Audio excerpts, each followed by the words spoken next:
Hi, I'm Tony Lecantro and I'm at the RIU Explorers Conference Junket here in Freo, and I'm joined today by Mr. Sean Gregory, who runs Barra Resources. The ASX code is BAR and Barra Resources have been listed forever. G'day Sean, how you going? Yeah, good morning Tony, thank you for having us. Yeah, You're quite right, we have been listed since the year 2000, initially off the back of our gold assets around Coolgardie, which is still a great source of value for the company and great source of exploration. But the real focus these days is our cobalt project, located just near Norseman, called the Mount Thirsty Cobalt Nickel Project.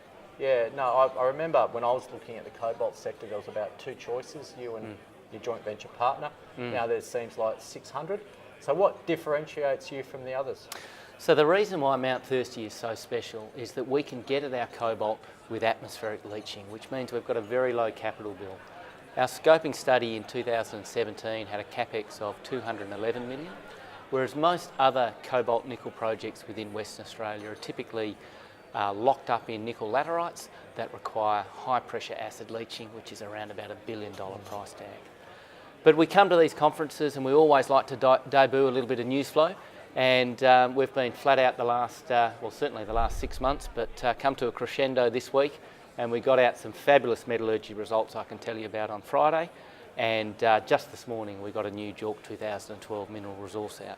So well on our way in our pre-feasibility study, and we think that Mount Thirsty is really Australia's next cobalt project. So Sean, would you like to elaborate more on your recent news? Yeah, very happy to, Tony. We're thrilled with these results. The scoping study was based on metal recoveries of about 73% for cobalt and 21% for nickel.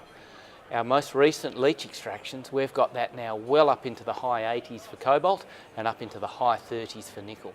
So that's an absolute game changer for the project. That extra metal comes straight to the bottom line of the project. That's more revenue for the project, and it comes at very, very little cost. We've managed to do that with just that sulfur dioxide reagent.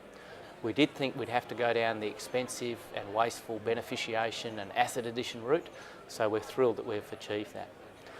And also, to add certainty, it's important these days to make sure that you're up at the right standard for due diligence of whoever may be looking at you. And we've landed our JORC 2012 resource this morning. So now we're 90% indicated, which means at the end of our pre-feasibility study, we should be able to declare an all reserve for the project and keep marching towards development of the project.